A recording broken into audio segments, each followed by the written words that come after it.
Welcome back. We have a very special guest with us today talking about a medical condition that can affect a lot of families. Vanessa and Joseph Vaughan have two kids, a daughter and a son, and their son, Braxton here, has an undiagnosed syndrome that requires him to have a feeding tube.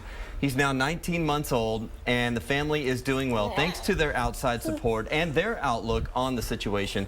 Guys, thanks so much for being here today. Thanks for having us. Thanks for bringing us. This is Feeding Tube Awareness Week. Correct. And you guys actually created a blog online to help families going through a similar situation. Kind of talk about what the blog is about and why you decided to create it.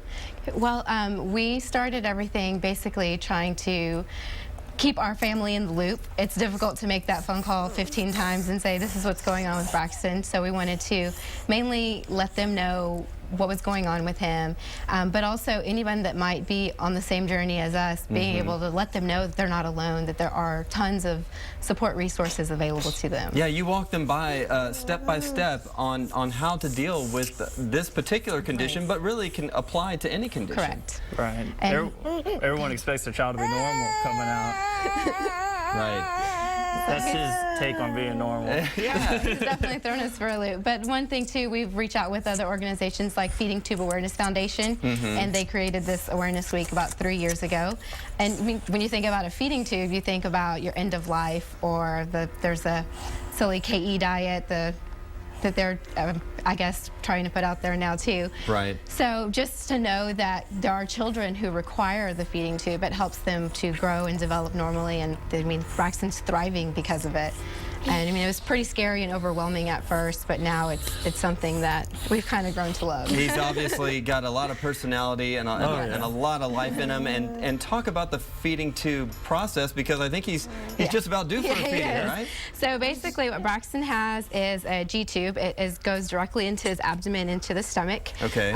This is what it looks like. And then if you fill the balloon up with water, okay. the tube actually sits in the stomach, so it doesn't pull out or anything. Okay. So that's what he's got on him. Okay.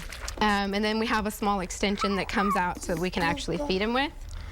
And we've created, or I guess we kind of follow a recipe for a homemade blended diet instead of formula. Okay. So he actually gets to eat meat and chicken and fruits and veggies, and he She's very dedicated to this blended diet. It was better than formula. I mean, there was an immediate difference as soon as she started doing it. And we just slowly push his food through, and he's normally running around the room. He looks pretty happy he's eating right now. He's usually crawling as we chase him, trying to feed him. Talk about the process going from that initial diagnosis to now. It was definitely a change. It was a shock. I mean, everyone wants their child to be, you know, healthy, running around, stuff like that. You had to change your perspective on life. You know, if we just had a normal child, I don't think we'd be as great of parents as we are now, to overcoming all these obstacles. And I recommend it, though. How about his condition, you know, watching him go from the early months to now? I mean, it seems like he's completely changed. I mean, it was pretty grim at first. They actually thought he had a condition called trisomy 18, and they told us that he wouldn't live more than a couple weeks. Right. So we spent 3 weeks in NICU. They did some genetic testing there, and all of that was ruled out. We've done some further testing, and we don't know. He has a dysplastic corpus callosum. So the area in the brain that connects the two hemispheres where everything communicates through is thinner than it should be. He has a heart condition. He's got some hearing loss. His fingers were actually fused together when he was born. He actually had surgery to correct that back in August. So just all of these little things, when they're present all at the same time, I mean, it points to some kind of syndrome. And so that's what a good point that you guys make is that a stressed parent it makes for an unhappy child. Yes. And that's a big part of kind of this counseling and the blog that you guys put online, is for the parents to have an outlet and to have resources available. And to know they're not alone. Right. That this is not uncommon.